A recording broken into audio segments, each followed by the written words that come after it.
Olá, pessoal. Então, hoje nós vamos falar sobre a nossa meta 3, que é a crosta terrestre e a formação do solo. Esse conteúdo encontra-se na página 261 da apostila. Então, de acordo com essa imagem, nós conseguimos observar como que o solo se formou.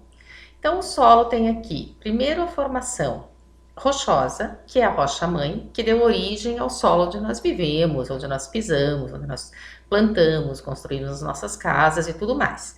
Essa rocha-mãe, ela sofre um processo de desintegração através da ação de agentes externos, como, por exemplo, a chuva, o calor do sol, o vento. Tudo isso vai fragmentando, vai decompondo essa rocha-mãe.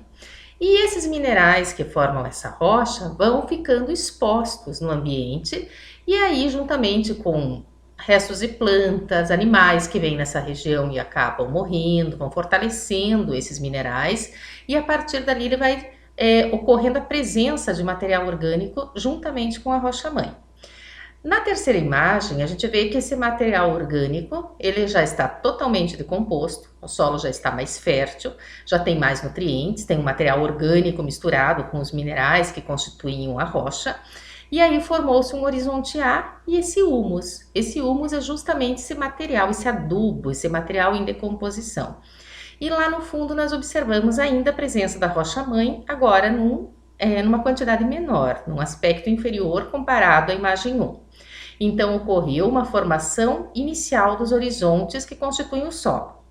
E a quarta imagem já é uma imagem completa do que nós temos hoje, bem no fundo, sustentando todo o solo, todas as camadas, está presente essa rocha, que é a rocha-mãe, juntamente com o horizonte C, e aí depois vem o horizonte B, que é o solo em si, que são os minerais propriamente ditos, né, que foram decompostos pela fragmentação da rocha, e o horizonte A, que é onde está os minerais, o adubo, o humus, as minhocas, alguns micro-organismos, né, que vivem nesse solo, como as plantas, todos os outros animais e tudo que existe sobre o solo.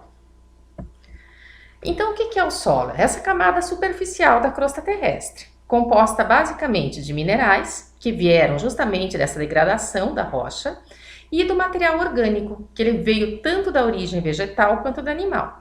O processo da origem que forma os solos é chamado de pedogênese. Pedo, solo, gênese, origem. Todo o processo de formação do solo começa sempre com a desagregação e a decomposição das rochas. Então, primeiro existia a rocha-mãe, como a gente viu lá na imagem, e a partir dali ela foi se desagregando, foi se decompondo em minerais. Em contato com a atmosfera, as rochas têm uma composição química e suas características físicas foram alteradas. Então, a própria ação do sol, do vento, da chuva, né, fatores ambientais, fez com que essa rocha se fragmentasse, quebrasse, diminuísse de tamanho. Quando nós falamos em solo, nós falamos que existem basicamente alguns tipos de solo. A nossa apostila, página 263, ela vai citar basicamente 3 tipos de solo com características bem específicas entre eles. Os arenosos, que são aqueles tipos de solo que a gente encontra na praia, formado por uma grande quantidade de areia. É um solo mais claro, ele sofreu ação do intemperismo, então ele tem uma grande quantidade de minerais primários e ele tem uma permeabilidade muito grande. Então ele tem uma elevada porosidade, ele faz com que a água passe facilmente por ele, sem permitir a formação de poças d'água, de acúmulo de água. Esses solos, eles são classificados de acordo com as características que eles apresentam, como textura, a cor, a porosidade, né? Então, por isso que a gente vai elencar 3 tipos aqui. O umífero, que é o mesmo que solo orgânico, ele é extremamente fértil, é aquele solo bom para a gente plantar, que a gente coloca nos vasinhos, que a gente coloca no jardim, no quintal. Ele é muito rico em nutrientes. E esses nutrientes, eles são ideais, lógico, para as plantas, né, para os próprios animais e para os micro-organismos que estão presentes nesse solo. E esses nutrientes eles vieram graças à ação dos organismos que vivem sobre esse solo. Aí morre um animalzinho, vai lá, vira matéria orgânica para o solo. Então são solos muito férteis. É aquele solo rico em minhocas. As minhocas cavam túneis, galerias, oxigenam, levam oxigênio para dentro desse solo, né? Fazem os canais por onde a água penetra e deixa esse solo permeável também. E os solos argilosos são solos bem escuros, basicamente feitos de ferro, de alumínio, e eles são muito úmidos, porque eles têm uma permeabilidade muito baixa.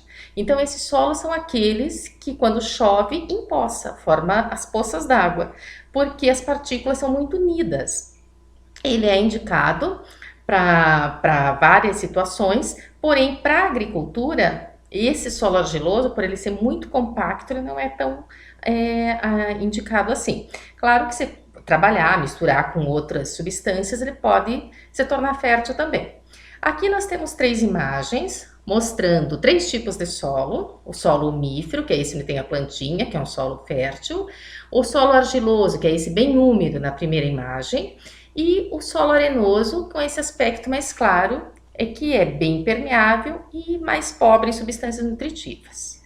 E aqui, para finalizar, nós temos 2 imagens mostrando 2 solos erodidos, que são solos que ficam sem cobertura vegetal, e aí a própria ação da chuva, dos ventos, vão desgastando esse solo, causando essas crateras, como vocês estão observando ali, tanto na imagem superior quanto na inferior.